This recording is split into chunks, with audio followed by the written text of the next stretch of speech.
मेरे बच्चे, आज फिर तुम्हारी माँ आई है तुमसे बात करने के लिए। मेरी बातों को ध्यान से सुनो। मेरे बच्चे, आखिरकार तुमने कौन सी ऐसी गलती की है जो आज इतनी तकलीफें तुम सह रहे हो? यही सवाल तुम कई बार मुझसे पूछते हो। फिर अपने आप को ही सांत्वना देते हो कि माँ काली ने मेरे लिए जो भी किया है शायद मेरे भले के लिए ही किया है। मेरे बच्चे, तुम मुझे इतना मानते हो कि तुम्हारे जीवन की किसी भी स्थिति के लिए मुझे दोषी नहीं ठहरते हो, और यही तुम्हारी सच्ची निष्ठा और भक्ति का प्रमाण है। मेरे बच्चे, मैं जानती हूँ कि जब इंसान को कोई अपना दर्द देता है तब ना वह दर्द सहा जाता है न किसी को कहा जाता है, लेकिन मैं ये भी जानती हूँ कि कौन क्या क्या कर रहा है तुम्हारे साथ, और तुम भी यह जानते हो कि जो गलती तुमने की ही नहीं उसकी सजा मैं तुम्हें कभी नहीं दूंगी। तुम्हारा अटूट विश्वास है तुम्हारी माँ के ऊपर, इसीलिए तुमने हर निर्णय मुझ पर छोड़ रखा है, और तुम्हारा ये विश्वास जाया नहीं जाएगा मेरे बच्चे। हर पाई पाई का हिसाब होगा। बस ये याद रखो, समय हर वक्त एक जैसा नहीं होता, समय बदलता है, और जब समय बदलेगा तब हर चीज पानी की तरह साफ हो जाएगा।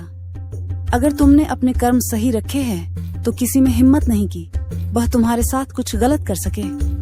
बस मेरी बात पर यकीन रखो। तुम्हारा मेरे प्रति विश्वास और समर्पण तुम्हें हर एक संकट से बाहर निकाल लेगा। बस साहसी होकर हर संकट से लड़ो।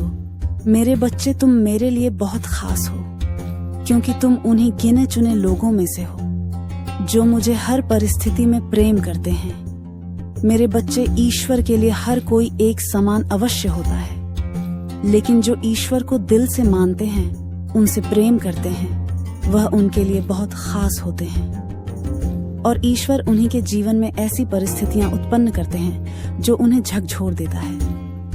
परंतु कुछ व्यक्ति उस कठिन से कठिन परिस्थिति में भी कभी ईश्वर से दूर नहीं जाते, ना ही ईश्वर उन्हें किसी भी हाल में अकेला छोड़ते हैं। जीवन के हर एक घटना के पीछे जो कारण छुपा होता है वो हर व्यक्ति देर से ही समझ पाता है, परंतु बहुत कम लोग ही यह समझते हैं कि ईश्वर केवल उन्हें दुख देने के लिए कठिन परिस्थितियां उत्पन्न नहीं करते।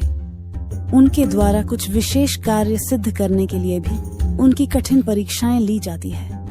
व्यक्ति यह भूल जाता है कि वह केवल दुख में ही अपना मनोबल सबसे ऊपर या सबसे नीचे ले जा सकता है।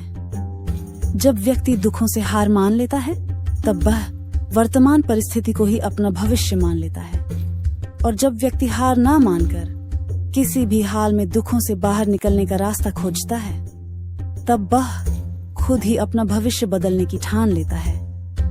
मेरे बच्चे, किसी का भाग्य खराब नहीं होता, कर्म के अनुसार ही सबका भाग्य निर्धारित होता है। यदि कुछ खराब होता है तो वह व्यक्ति का कर्म, यदि कर्म सही होगा तो भाग्य भी अपने आप सही हो जाएगा।